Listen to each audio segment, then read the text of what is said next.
Hello दोस्तों, मेरे YouTube channel be the change में आप सभी का स्वागत है। आज हम आपके लिए लेकर आए हैं एक नई कहानी। तो शुरू करते हैं दोस्तों इस कहानी को। लेकिन उससे पहले आप प्लीज़ मेरे YouTube चैनल को सब्सक्राइब कर दीजिए और उसके साथ ही बेल आइकन को भी प्रेस करना ना भूलें। इससे आपको हमारे हर नए YouTube वीडियो का सबसे पहले पता लग जाएगा।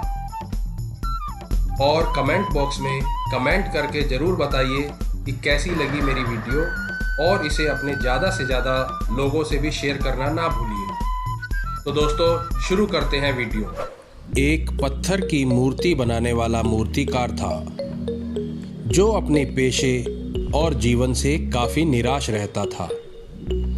एक बार वह किसी अमीर व्यापारी के घर के पास से गुजरा।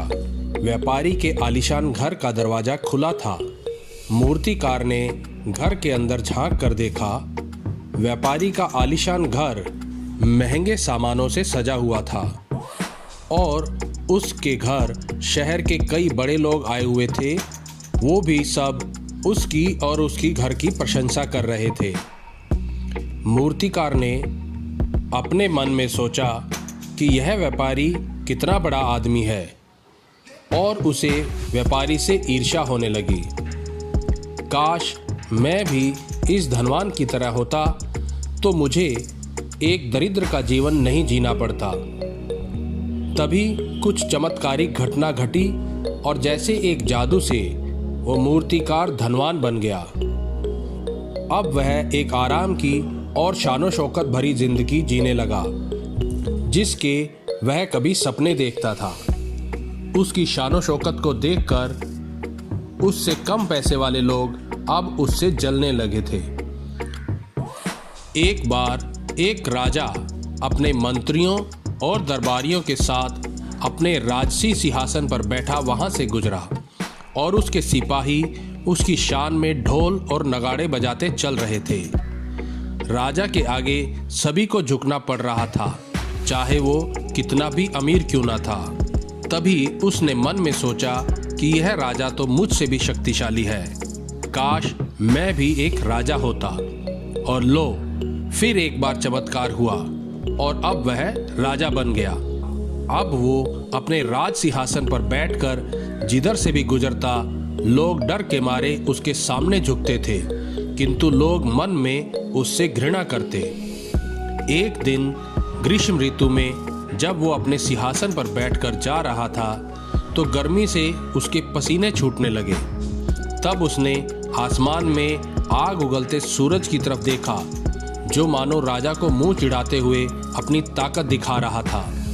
उसके मन में एक बार फिर विचार आया कि यह सूरज तो मुझसे ज़्यादा ताकतवर है। काश मैं भी सूरज होता। इस बार फिर से चमत्कार हुआ और वो सूरज बन गया। वह गुस्से में आकर और ज़्यादा तपने लगा जिससे गरीब मजदूरों और किसानों की फसल जलने लगी। तभी कहीं से एक काले बादल ने उसके आगे आकर उसकी तपिश को रोक दिया, जिससे पृथ्वी तक उसकी गर्मी का प्रभाव कम हो गया। इस बार उसे लगा कि यह बादल तो मुझसे ज़्यादा शक्तिशाली है। काश मैं बादल होता। उसका ऐसा सोचना था कि फिर से चमत्कार हुआ और वो बादल बन गया। अब बादल बनकर वो खूब बरसा जिससे चारों तरफ पानी ही पानी हो गया। लोग उस बाढ़ में डूबने लगे। तभी किसी शक्ति ने उसे धक्का देकर दूर उड़ा दिया। उसे पता चला कि वो शक्ति कोई और नहीं, हवा थी। अब फिर उसने सोचा कि हवा तो मुझसे ज़्यादा शक्तिशाली है। काश मैं हवा होता। लो, फिर हुआ चमत्कार और अब बन गया वो हवा।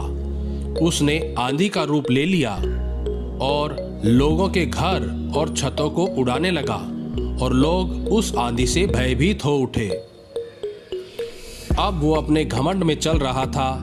तभी वह किसी चीज से टकराया, किंतु उस चीज को आंधी की ताकत से कुछ फर्क नहीं पड़ा। आंधी को गुस्सा आ गया और वह और जोर से चली, किंतु वह चीज टस से मस नहीं हुई। वह चीज कुछ और नहीं थी बल्कि एक विशाल पहाड़ था। अब उसे लगा कि यह पहाड़ तो मुझसे ज़्यादा ताकतवर है, मैं भी पहाड़ बनना चाहता हूँ। उसकी इस बार भी इच्छा पूरी हुई और वो पृथ्वी का सबसे बड़ा पहाड़ बन गया। अब वो अपनी ताकत के घमंड में अकड़ कर खड़ा था।